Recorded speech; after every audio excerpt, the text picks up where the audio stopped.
Sophie, I just wanted to talk to you in private. Sure, anytime. Am I in trouble? For looking absolutely stunning today? Yes, yes, you are. Oh, thank you, Neil. That's very kind of you. No, really. I can't take my eyes off you. You're so beautiful. Thank you, Neil. Is there something specific you wanted to discuss with me? Actually, yes. I wanted to tell you that I've been very impressed with your work lately. You're such a hard worker and you have a great attitude. I really appreciate that in a woman. Thanks. I'm glad to hear that. And I couldn't help but notice how your dress hugs your curves in all the right places. You really know how to dress for success. Excuse me, Neil. That's really inappropriate. Oh, come on, Sophie. Don't be so uptight. I'm just giving you a compliment. You should feel flattered that I find you attractive. I don't feel flattered, Neil. I feel uncomfortable. I'm here to work. I'm here to work too. Maybe we could work out an arrangement just between us, huh? My name is Sophie, and I was a fresh graduate when I got into the biggest work drama of my life. I was filled with hope, confidence, and desire to prove myself. I was so excited about my new job as a specialist at a consulting agency. It wasn't a big agency, but it was the first step to bring me closer to my dream. I had always wanted to work in a consulting agency and help people solve their problems. And so, I was happier than ever that I had a chance to start building my career so early into adulthood. On my first day, I was nervous, but at the same time, really excited. I wanted to make a good impression and prove to my colleagues that I was the right person for the job. The office was small, but it was cozy and welcoming. My colleagues were friendly. They made me feel at ease and helped me settle in. What's more, my boss Neil was really nice and helpful. He was patient and understanding, and he took the time to explain everything to me in detail. Whenever I had a question or needed help, he was always there for me. He never made me feel like I was bothering him, and he always had a smile on his face. I was really hopeful that he could give me just the right guidance and support for me to advance in this field. Boy, was I wrong, but more on Neil later. In addition to having a great boss, I also hit it off with other coworkers. Among them, a lady in HR named Ruby really stood out as the most beautiful and friendly person. She was almost 10 years older than me, but she had such a friendly demeanor that made me feel comfortable around her. From the first day, she was warm and welcoming, and we quickly became good friends. We shared a lot of common interests, and we often talked about our hobbies and life outside work. However, things soon took a turn for the worse one day. Neil called me into his office to give me some reviews. I was taken aback because usually, if the boss called for you individually, you're most probably in trouble. My mind was racing, trying to figure out what mistake I could have made. To my surprise, the meeting started at ease with a lot of compliments from Jim. But it quickly got so much uglier than I could ever have imagined. Sophie, I just wanted to talk to you in private. Sure, anytime. Am I in trouble? For looking absolutely stunning today? Yes, yes, you are. Oh, thank you, Neil. That's very kind of you. No, really. I can't take my eyes off of you. You're so beautiful. Thank you, Neil.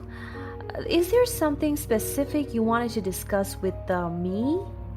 Actually, yes. I wanted to tell you that I've been very impressed with your work lately. You're such a hard worker and you have a great attitude. I really appreciate that in a woman. Thanks. I'm glad to hear that. And I couldn't help but notice how your dress hugs your curves in all the right places. You really know how to dress for success. Excuse me, Neil? That's really inappropriate. Oh, come on, Sophie. Don't be so uptight. I'm just giving you a compliment. You should feel flattered that I find you attractive. I don't feel flattered, Neil. I feel uncomfortable. I'm here to work. I'm here to work too. Maybe we could work out an arrangement just between us, huh? I was so confused.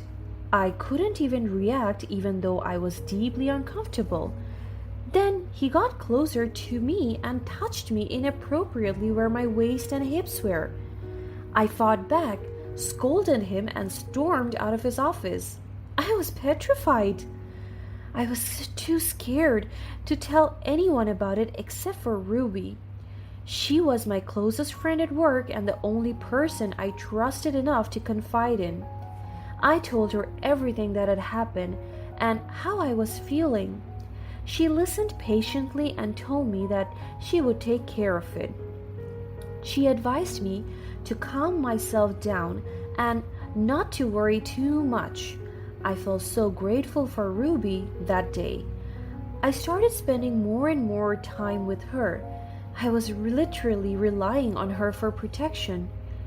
She mentioned to me how she had been wanting to learn more about consulting, so I let her in on a lot of my personal projects. We bonded so much in such a short time. After confiding in Ruby about Niels's advances, I noticed that he stopped making any further moves. However, despite his apparent change of behavior, I could still sense that he was not going to let it go easily. There were times when I would catch him staring at me from across the room, sending shivers down my spine. I felt like I was constantly on edge, wondering when he would make another move. One day, I was supposed to present my idea to a group of investors. I had been working on it for weeks, pouring all of my energy and creativity into it.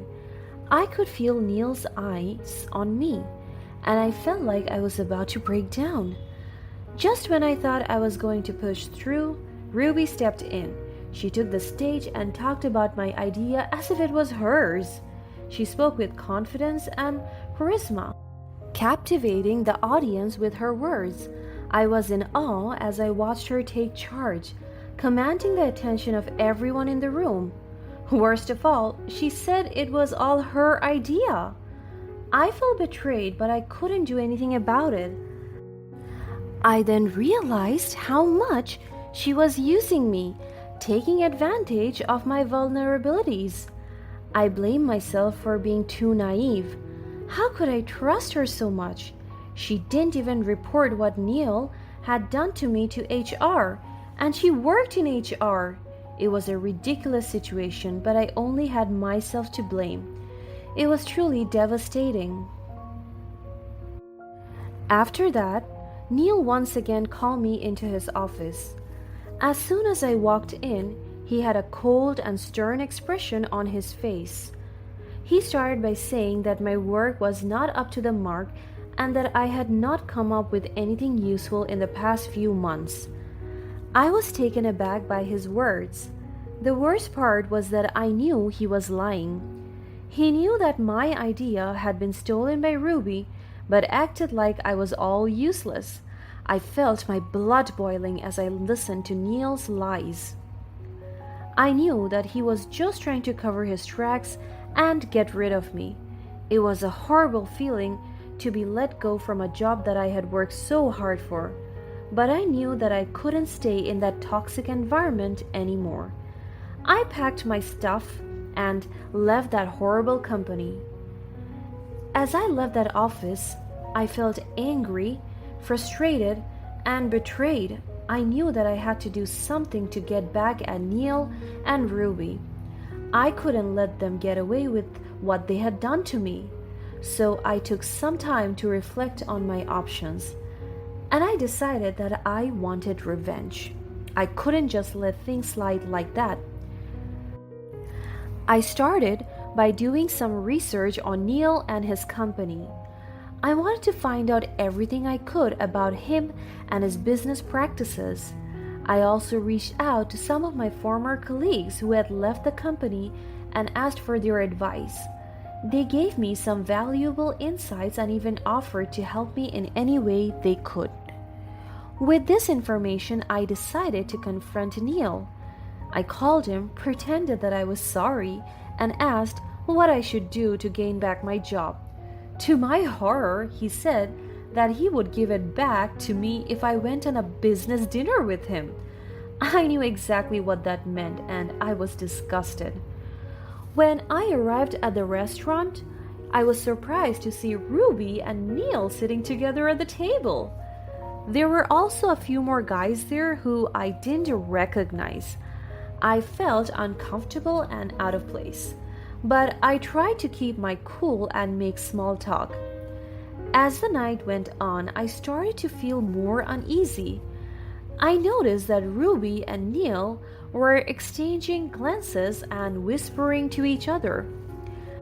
I also noticed that everyone was getting drunker by the minute. I tried to leave, but before I could, one of the guys at the table started making lewd comments and touching me inappropriately. I quickly got up and started to leave, but Ruby and Neil blocked my way. I was scared for a few seconds. After all, they used to be people I really looked up to, but I knew I was in a different position now, and I had no choice but to stand up for myself. I was sick of their disgusting behaviors and their audacity to act like they did nothing wrong. I mastered all of my courage and made use of my fiercest voice. Move, you're in my way. Oh, so you're tough now. You don't want your job back anymore? Is it why you had always been hiring young women for these positions? I have talked to some people about the ways you ran that stupid company. Excuse me? I thought you were smarter than this, Sophie. I am smart enough to leave. You can keep that stupid job. Oh, and Ruby? What about me? You're a dirty wrench. Stay away from me. Keep going.